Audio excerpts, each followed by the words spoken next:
आज हम देखेंगे कक्षा 7th की कार्यपत्रक 16 और विषय है हिंदी। घात। आज का टॉपिक है घातांक और घात। आओ देखिए दोहराएं। ठीक है, क्या दोहराना है? 16। तो 16 को हम कैसे लिख सकते हैं?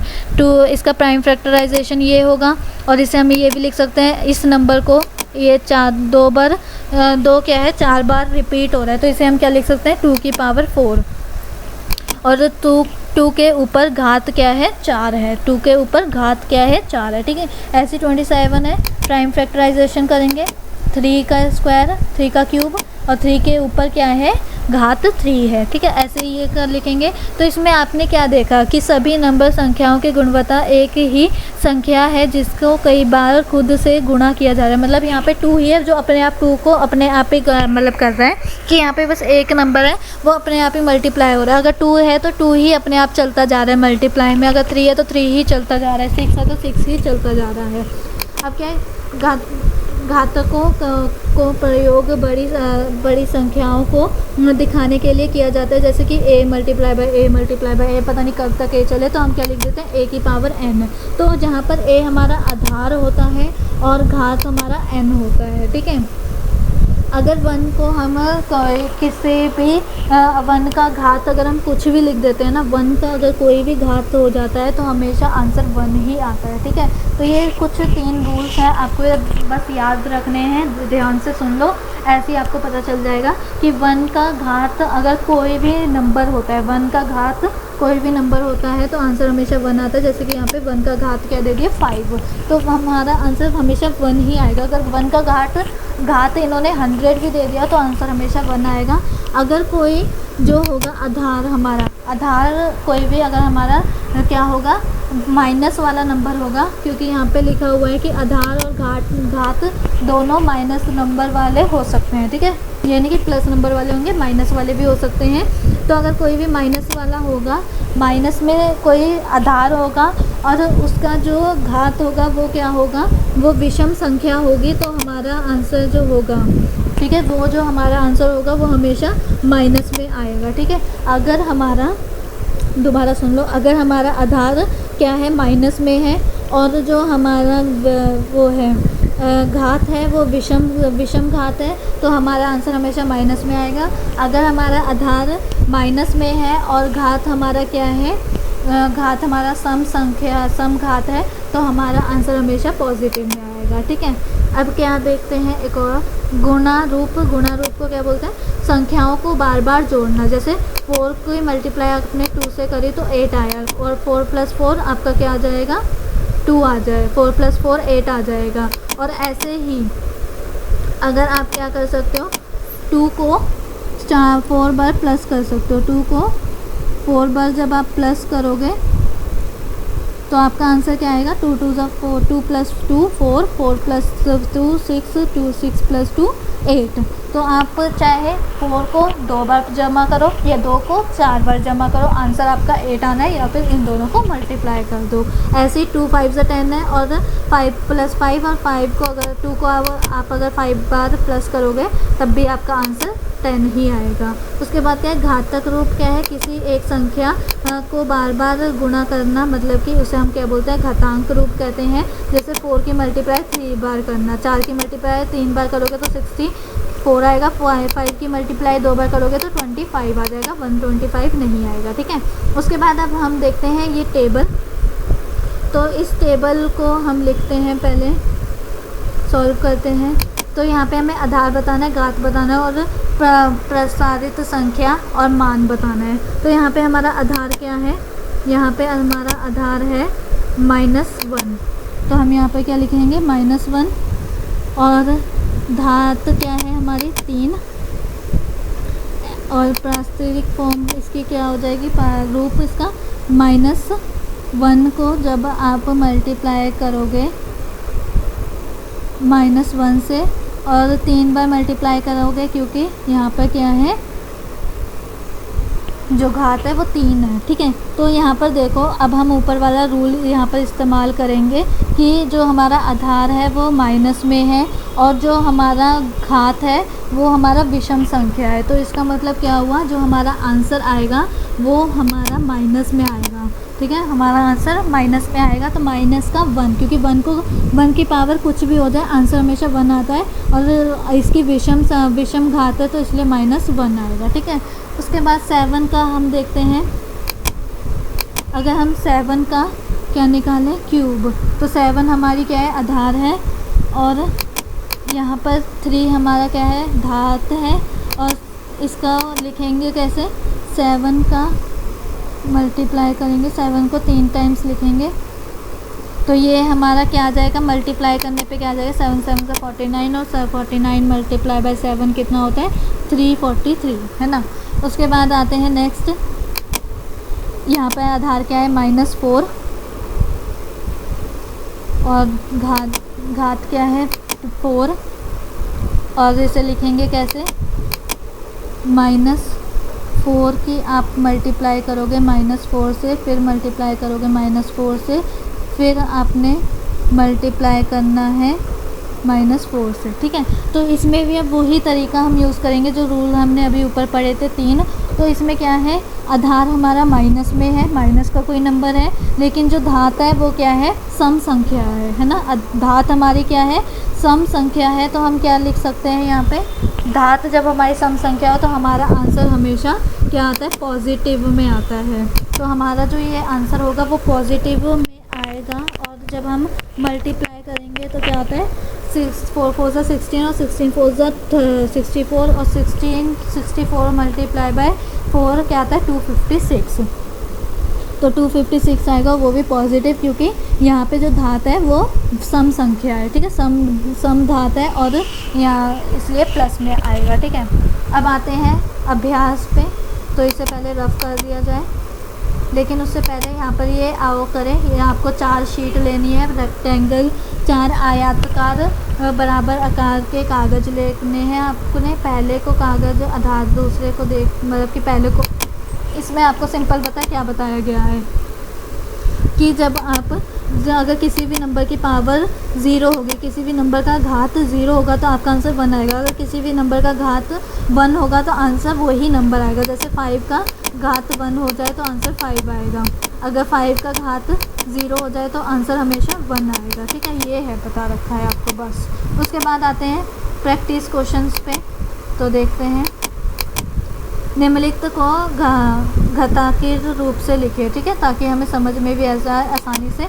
तो इसे हम कैसे लिख सकते हैं, t मल्टीप्लाई बाई टी को t का स्क्वायर। ठीक है, और अगर हमने 512 को क्या करना है, इसका प्राइम फैक्टराइजेशन निकालना है, मीन्स गुणफल निकालना है, तो क्या करेंगे, 2 2 ज़ा 4, 2 5 ज़ा 10, 2 6 ज़ा 12,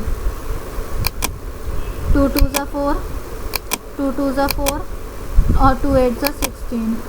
फिर करोगे दोबारा 2 से, क्योंकि कट रहा है, 2 1 ज़ा 2, 2 1 ज़ा 2, 2 4 ज़ा 8। ठीक है, फिर उसके बाद दोबारा करोगे तो 2 5 ज़ा 10, और 2 7 ज़ा क्या आता है 14। ठीक है, उसके बाद अगर आप दोबारा करोगे तो क्या आएगा, 1 मिनट, 2 2 ज़ा 4, 2 5 ज़ा 10, 2 6 ज़ा 12, 2 4 ज़ा 2 2 ज़ा 4, 2 2 ज़ा 4, और 2 8 ज़ा 16, 2 1 ज़ा 2, 2 4 ज़ा 8, 2 5 ज़ा 10, 2 7 ज़ा 14। और अब यहाँ पर 2 से तो कट नहीं होएगा, अब यहाँ पर 3 से कट होएगा, तो 3 से कर दो, 3 1 ज़ा 3, एंड 3 9 ज़ा 27, है ना, यही होता है। 3 9 ज़ा 27, 5 में से 3 गया तो 2 बचा, 27 9 ज़ा होता है। और 19 किसी में भी नहीं आता, तो 19 को आप ऐसे ही लिख दो, तो आ गया 1। तो इसे हम कैसे लिख सकते हैं कि 2 की पावर 1 2 3 4 टाइम्स आ रही है। ठीक है, 2 की पावर 4 टाइम्स आ रही है, 1 2 3 4 बार आ रही है, और मल्टीप्लाई बाय 3 एक बार आ रहा है, और मल्टीप्लाई बाय 19 भी हमारा एक बार आ रहा है। तो बस ये हमारी क्या हो गई, इसकी फॉर्म हो गई लिखी हुई। अब यहाँ पे 3 क्या है, 2 बार है, तो 3 का हम क्या लिखेंगे, स्क्वायर, और मल्टीप्लाई बाय 5 कितनी बार है, 3 बार है, तो 5 का हम क्यूब लिखेंगे। तो ये हमारा आंसर हो गया। ठीक है, अब आते हैं सेकेंड वाले पे। सरल कीजिए, हमें इसे सॉल्व करना है, सिंपल। तो अगर हम क्या करते हैं,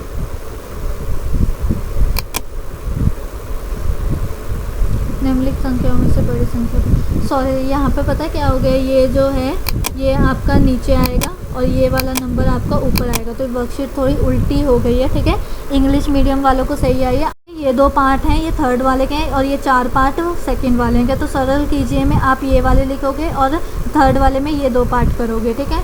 तो इंग्लिश मीडियम वाले में सही आई है वर्कशीट, यहाँ पर आपको बेकार देती है। तो अगर आप किसी भी नंबर को 0 से मल्टीप्लाई करते हो तो 0 आता है। और अगर आप क्या करोगे 3 मल्टीप्लाई बाय 4 4 बार आपने 4 करना है, तो 4 बार हो गया है। जब आप क्या करोगे 4 को 4 टाइम्स करोगे तो क्या आता है आपका 4 मल्टीप्लाई बाय 4 होता है 16 और 16 मल्टीप्लाई बाय 4 होता है 64, 4 फिर 2 56 और फिर 3 से जब आप इसे मल्टीप्लाई कर दोगे तो आपका आ जाएगा 768, ठीक है। तो ये आपका आ जाएगा। फिर उसके बाद आप सेकंड वाले पे आते हैं। फिर उसके बाद देखो अब यहाँ पर नेक्स्ट वाला देखते हैं। तो 3 की पावर हमें 3 लिखनी है, तो 3 मल्टीप्लाई बाय 3 और फिर मल्टीप्लाई बाय 10 की पावर हमें 3 बार करना है, तो कर देते हैं। तो ये 10 भी हमारा 3 बार हमने लिख लिया है और 3 भी हमने 3 बार लिख लिया है, ठीक है। तो अब आप देखोगे 3 3 ज़ा 9 होता है और 9 3 ज़ा 27 होता है। और यहाँ पर देखो 10 को अगर आप 3 बार 10 से मल्टीप्लाई करोगे तो आपके पास 3 ज़ीरो आ जाएंगी, तो ये आपके आ गया 27,000, ठीक है। उसके बाद आते हैं नेक्स्ट वाले पे। तो आपको 4 लिखना है, 4 के ऊपर कोई नहीं है तो 1 मानते हैं और 1 हमेशा क्या होता है, जब घात 1 होता है तो आंसर हमेशा 4 आता है। और इसे आपने क्या करना है मल्टीप्लाई करना है, पहले 5 से 5 को 2 बार लिखना है आपने, क्योंकि 5 की पावर क्या है स्क्वायर है। तो जब आप 5 से क्या होता है 25 को जब आप 4 से मल्टीप्लाई करोगे तो आपका आंसर आएगा 100, ठीक है। तो ये आपका हो गया सेकंड वाला। अब थर्ड वाला करते हैं। तो थर्ड वाले में हमें पहले क्या करना पड़ेगा, इसे सॉल्व करना पड़ेगा, तब पता चलेगा कि कौन सी संख्या बड़ी है और कौन सी छोटी है।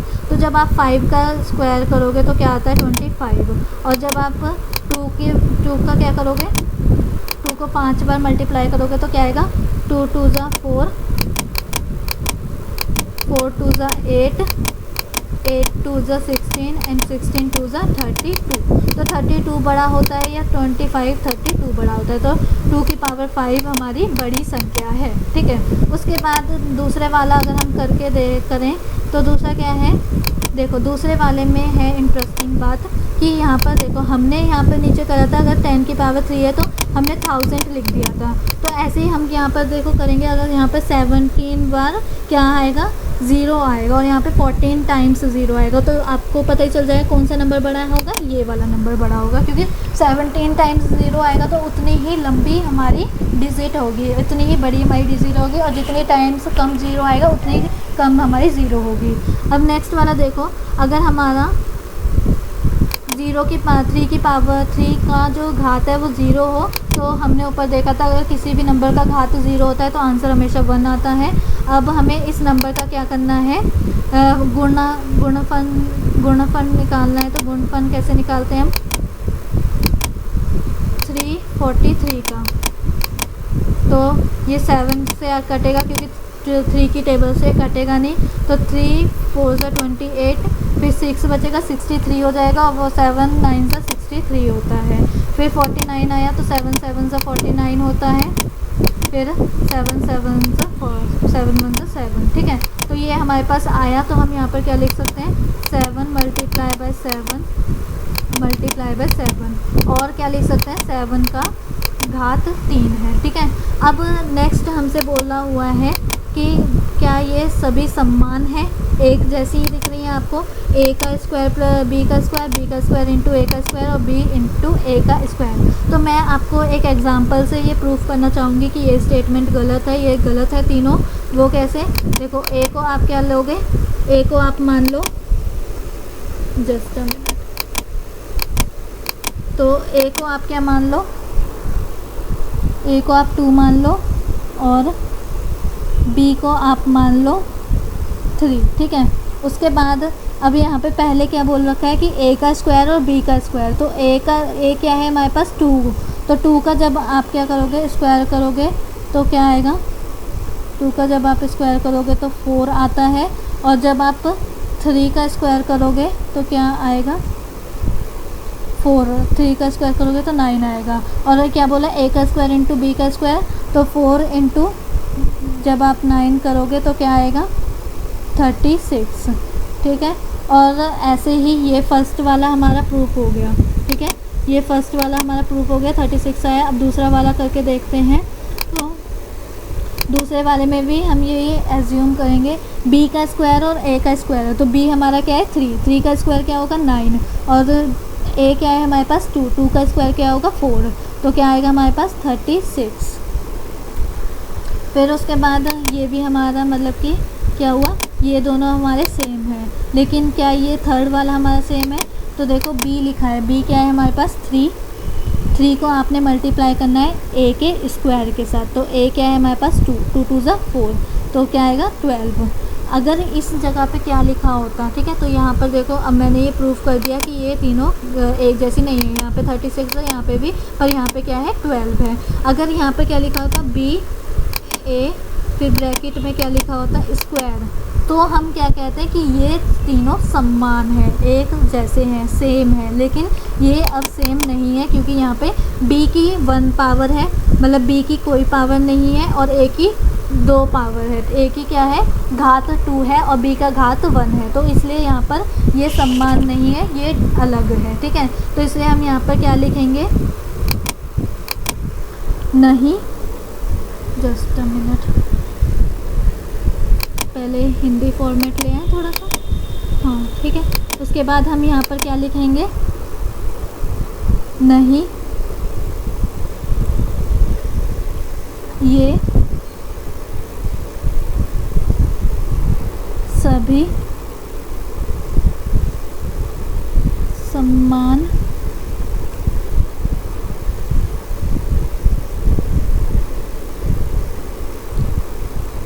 नहीं है, ठीक है, ये सभी समान नहीं हैं,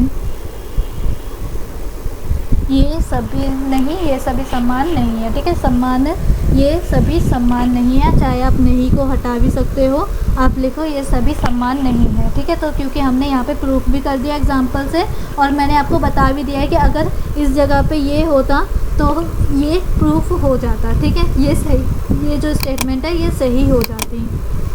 और इसी के साथ हमारी वर्कशीट भी कंप्लीट होती है। आई होप आपको वीडियो अच्छी लगी हो, अगर अच्छी लगी है तो प्लीज़ लाइक कीजिए, और चैनल पे नहीं हो तो सब्सक्राइब करना बिल्कुल ना भूलें, और कमेंट में ज़रूर बताएं कि आपको वीडियो कैसी लगी।